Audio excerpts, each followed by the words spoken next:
का हमारे जीवन में काफ़ी महत्व है।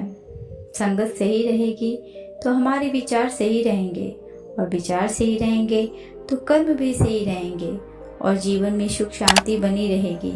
इसीलिए सत्संग करते रहने की और अच्छा साहित्य पढ़ने की सलाह दी जाती है। सत्संग हमारे जीवन पर कैसे असर करता है, इस संबंध में गौतम बुद्ध की ये कथा प्रचलित है। बात उस समय की है जब गौतम बुद्ध काफी प्रसिद्ध हो चुके थे। वे रोज प्रवचन देते, जिसे सुनने के लिए काफी लोग पहुंचते थे। एक लड़का रोज प्रवचन सुनने आता था। वह गौतम बुद्ध की सारी बातें बहुत ध्यान से सुनता था। काफी दिनों तक प्रवचन सुनने के बाद एक दिन उस लड़के ने सोचा कि मैं प्रवचन तो रोज सुन रहा हूँ, लेकिन मेरे जीवन में कोई बदलाव नहीं आ रहा है। बुद्ध बातें तो अच्छी बताते हैं, लेकिन कुछ लाभ नहीं हो रहा है। मुझे इस बारे में बुद्ध से बात करनी चाहिए। अगले दिन वह लड़का बुद्ध से बात करने की इच्छा लेकर पहुंच गया। बुद्ध का प्रवचन शुरू हुआ और वे कह रहे थे कि अगर कोई व्यक्ति हम पर क्रोध करता है तो वह हमसे ज़्यादा खुद का नुकसान करता है। अगर हम भी दूसरे का जवाब क्रोध से ही देते हैं तो हम खुद का नुकसान कर लेते हैं। बुद्ध की ये बात सुनते ही वह लड़का खड़ा हो गया और कहने लगा, तथागत, मैं बहुत दिनों से आपके प्रवचन सुन रहा हूँ, लेकिन मेरे जीवन में कोई बदलाव नहीं आया है। मुझे तो प्रवचन सुनने से कोई लाभ नहीं हो रहा है। बुद्ध ने अपने प्रवचन बीच में रोके और उस लड़के की बात को सुनने लगे। जब वो लड़का चुप हो गया तो बुद्ध ने उससे पूछा कि तुम कहाँ रहते हो? लड़का बोला, मैं श्रावस्ती में रहता हूँ। बुद्ध ने कहा, श्रावस्ती से यहाँ तक की दूरी कितनी होगी और यहाँ आने में कितना समय लगता है? उस लड़के बुद्ध की बातों का उत्तर दिया। बुद्ध ने फिर पूछा, यहाँ आते कैसे हो? उसने बताया कि मैं कभी पैदल आता हूँ, कभी सवारी का कोई साधन मिल जाता है तो उससे आ जाता हूँ। फिर बुद्ध ने एक नया प्रश्न पूछ लिया कि क्या तुम यहाँ बैठे बैठे अपने घर पहुँच सकते हो? ये प्रश्न सुनकर वह लड़का और वहाँ बैठे लोग हैरान हो गए। लड़के ने कहा कि ये कैसे संभव है? बैठे बैठे कहीं और नहीं पहुँचा जा सकता। इसके लिए तो मुझे ही चलकर जाना होगा। बुद्ध ने कहा, तुम्हारी बातों में ही तुम्हारे प्रश्नों का उत्तर है। सत्संग सुनने से तब तक कोई लाभ नहीं होगा जब तक कि तुम उन अच्छी बातों को अपने जीवन में उतारते नहीं हो। जब तक तुम अच्छे काम नहीं करोगे, इच्छाओं का त्याग नहीं करोगे, बुराइयों से दूर नहीं रहोगे, तब तक तुम्हारे जीवन में कोई बदलाव नहीं आएगा। सिर्फ प्रवचन सुनने से, यहाँ बैठने से तुम्हारे जीवन में कोई बदलाव नहीं आएगा। बुद्ध ने आगे कहा कि अगर तुम कुछ अच्छा करना चाहते हो तो उसके लिए तुम्हें प्रयास करना होगा। विचार करने से काम नहीं होगा।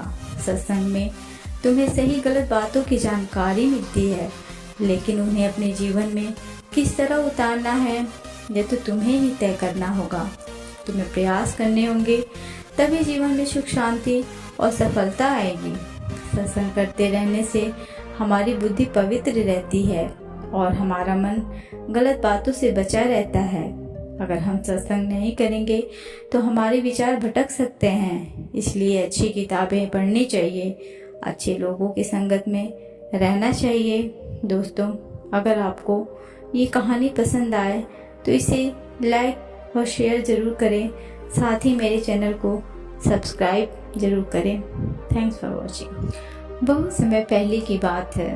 भगवान बुद्ध अपने शिष्यों के साथ एक गांव जा रहे थे। रास्ते में वे एक वृक्ष के नीचे विश्राम करने बैठ गए। उनके पास बैठे एक शिष्य ने पूछा, गुरुदेव, क्या आप हमें धैर्य के महत्व के बारे में कुछ सिखा सकते हैं? भगवान बुद्ध ने एक छोटे से बच्चे को बुलाया और उसके हाथ में एक छोटा सा पत्थर दिया।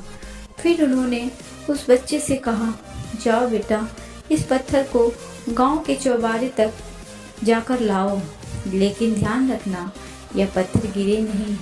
बच्चा अपने निर्णय के साथ रास्ते पर निकला, लेकिन उसका ध्यान हमेशा पत्थर पर ही था कि कहीं वह गिर न जाए।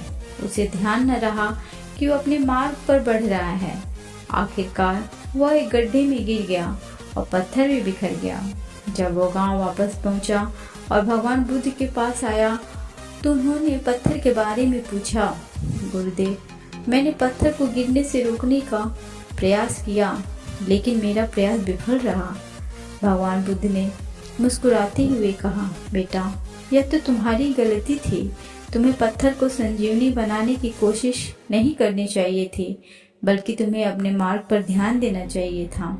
इस कहानी से हमें यह सीख मिलती है कि धैर्य से काम करने की कला सीखने से हमें सफलता प्राप्त कर सकते हैं। हमें अपने मार्ग पर ध्यान देना चाहिए और छोटी छोटी चुनौतियों का सामना करते वक्त भी धैर्य बनाए रखना चाहिए।